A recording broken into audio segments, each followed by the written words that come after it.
സംസ്ഥാനം വെന്തുരുകുകയാണ്. കൊല്ലം, തൃശൂർ, പാലക്കാട് ജില്ലകളിൽ ഉഷ്ണതരംഗ മുന്നറിയിപ്പ്. ഇടുക്കിയും വയനാടും ഒഴികെയുള്ള 12 ജില്ലകളിൽ ഉയർന്ന താപനില മുന്നറിയിപ്പും കാലാവസ്ഥാ വകുപ്പ് പുറപ്പെടുവിച്ചു. സാധാരണയേക്കാൾ 3 മുതൽ 5 ഡിഗ്രി വരെ താപനില ഉയരാം. പാലക്കാട് 41 ഡിഗ്രി സെൽഷ്യസ് വരെയും കൊല്ലത്തും തൃശൂരും 40 ഡിഗ്രി സെൽഷ്യസ് വരെയും ഉയരാം. ഈ സമയം സൂര്യാഘാതവും സൂര്യതാപവും ഏൽക്കാൻ സാധ്യതയേറെയാണ്. പകൽ സമയങ്ങളിൽ പുറത്തിറങ്ങുന്നവർ ജാഗ്രത പാലിക്കണമെന്ന് നിർദ്ദേശമുണ്ട്. സംസ്ഥാനത്ത് ഒരാഴ്ച കൂടി കൊടും ചൂട് തുടരാൻ സാധ്യതയെന്നാണ് മുന്നറിയിപ്പ്. അടുത്തയാഴ്ച അവസാനത്തോടെ ചൂടിന് നേരിയ ശമനം ഉണ്ടാകുമെന്നും പ്രവചിക്കുന്നു. വെള്ളിയാഴ്ച മുതൽ പാലക്കാട് ഉഷ്ണതരംഗം തുടരുകയാണ്. ഭൂമധ്യരേഖയിൽ നിന്ന് ഉത്തരായന രേഖയിലേക്കുള്ള സഞ്ചാരപാതയിലാണ് സൂര്യൻ. ഈ ദിവസങ്ങളിലെ സൂര്യന്റെ സ്ഥാനവും വേനൽ മഴയിൽ വലിയ കുറവുമാണ് നിലവിലെ ചൂടിന് കാരണമെന്നാണ് നിഗമനം. ശരാശരിയേക്കാൾ 62% കുറവാണ് വേനൽ മഴയിൽ ഉണ്ടായിട്ടുള്ളത്. കോട്ടയം ഒഴികെ മറ്റെല്ലാ ജില്ലകളിലും മഴക്കുറവുണ്ട്.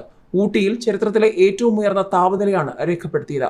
മെയ് പകുതിയോടെ കാലവർഷത്തിന് മുന്നോടിയായുള്ള മഴയും പ്രതീക്ഷിക്കാം. എൽ നിനോ അവസാനിച്ച് ലാനിനോ പ്രതിഭാസം എത്തുന്നതോടെ ഇത്തവണ അതിവർഷവും പ്രവചിക്കുന്നുണ്ട്.